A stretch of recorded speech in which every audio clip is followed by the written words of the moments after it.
لبيك اللهم لبيك। হজ আল্লাহর সঙ্গে বান্দার সেতুবন্ধনের মাধ্যম। প্রতিটি সামর্থ্যবান ব্যক্তির উপর পবিত্র হজ পালন করা ফরজ। কেউ হজ ফরজ হওয়ার পরেও আদায় না করলে বড় গুনাহগার হবে। আল্লাহ রসুল সাল্লাল্লাহু আলাইহি ওয়াসাল্লাম হাদিসে তাকে কড়া ভাষায় ভৎসনা করেছেন। তবে হজের সময় ইহরাম বাঁধা অবস্থায় কী কী কাজ করা নিষিদ্ধ তা নিয়েই আজকের এই ভিডিওটি তৈরি করা হয়েছে। ভালো লাগলে সাবস্ক্রাইব করে সঙ্গে থাকুন। হজের ফরজ তিনটি: ১. ইহরাম বাঁধা, ২. আরাফাতের ময়দানে অবস্থান করা, ৩. তাওয়াফুজ জিয়ারাত। হজের ওয়াজিব ৬টি: ১. সাফা ও মারওয়া পাহাড়গুলোর মধ্যে ৭ বার সাই করা, ২. আকুফে মুজদালিফায় ৯ জিলহজ অর্থাৎ শুভে সাদিক থেকে সূর্যোদয় পর্যন্ত ১ মুহূর্তের জন্য হলেও অবস্থান করা, ৩. মিনায় ৩ শয়তানসমূহকে পাথর নিক্ষেপ করা, ৪. হজে তামাত্তু ও কিবরানকারীরা হজ সমাপনের জন্য দমে শকর করা, ৫. ইহরাম খোলার পূর্বে মাথার চুল কাটা, ৬. মক্কার বাইরের লোকদের জন্য তাওয়াফে বিদা অর্থাৎ মক্কা থেকে বিদায়কালে তাওয়াফ করা। এছাড়াও আরও যে সমস্ত আমল রয়েছে এর সবগুলো সুন্নত বা মুস্তাহাব।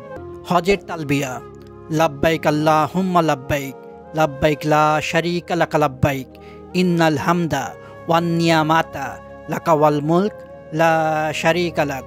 অর্থ: আমি হাজির, হে আল্লাহ, আমি উপস্থিত, আপনার ডাকে সাড়া দিতে আমি হাজির হয়েছি, আপনার কোনো অংশীদার নেই, নিঃসন্দেহে সমস্ত প্রশংসা ও সম্পদরাজি আপনার এবং একচ্ছত্র অধিপত্য আপনার, আপনার কোনো অংশীদার নেই।